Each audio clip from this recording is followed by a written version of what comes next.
Mais en ce moment, je travaille qu'en noir et blanc. Et je commence par faire le crayon, après je retrace le crayon avec un feutre très mince en noir, et après je reprends un feutre qui est un peu plus épais, à la pointe plus épaisse, et je le remplis de noir pour faire ressortir les personnages qui sont en réserve blanche. Mes premiers dessins, c'est quand j'étais dans une pension tenue par les maristes, je me souviens. Je faisais des caricatures des professeurs.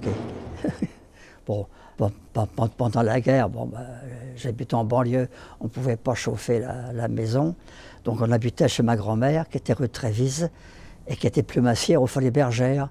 Et au moins 2-3 fois par semaine, j'avais 7-8 ans, mais elle m'emmenait aux répétitions aux Folies Bergères. Donc j'ai toujours été entouré de dames couvertes de plumes. J'ai même rencontré plusieurs fois Joséphine Baker, Mistinguett. Bon. Je n'ai jamais rentré aux Beaux-Arts, je n'ai pas fait d'école. J'ai travaillé directement avec des agences de pub. Et ma première commande a été, il y avait un publiciste qui avait fait un appel d'offres et j'avais fait au moins 5 ou 6 affiches pour la campagne Santé Sobriété. La colle tue, c'était mieux qui veut du mal, enfin c'était dans le métro, dans les bus. Et après j'ai fait en même temps, j'ai travaillé ma première exposition qui était du dessin naïf à la galerie Séraphine qui était rue de l'Odéon.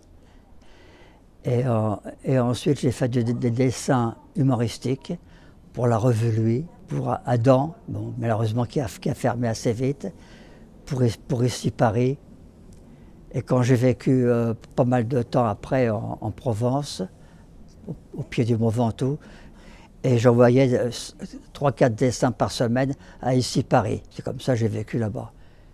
Et en revenant, j'ai eu de la chance d'être remarqué par une galerie qui m'a pris sous contrat et pendant 4-5 ans j'ai travaillé avec elle.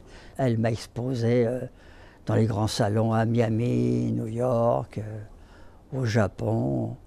Malheureusement, en 92, elle a fermé, donc j'ai retravaillé avec plusieurs galeries qui m'ont exposé dans différents salons, Lille, Strasbourg, Karlsruhe.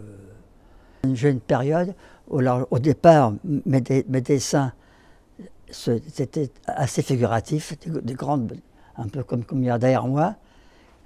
Après que je déchire en petits morceaux et que je recolle, comme ça. Donc ça devient abstrait. C'est pour ça que j'ai appelé ça des crazy puzzles. Et après, les puzzleman, c'est le même travail, mais où je maroufle sur différents petits châssis et je refais des personnages.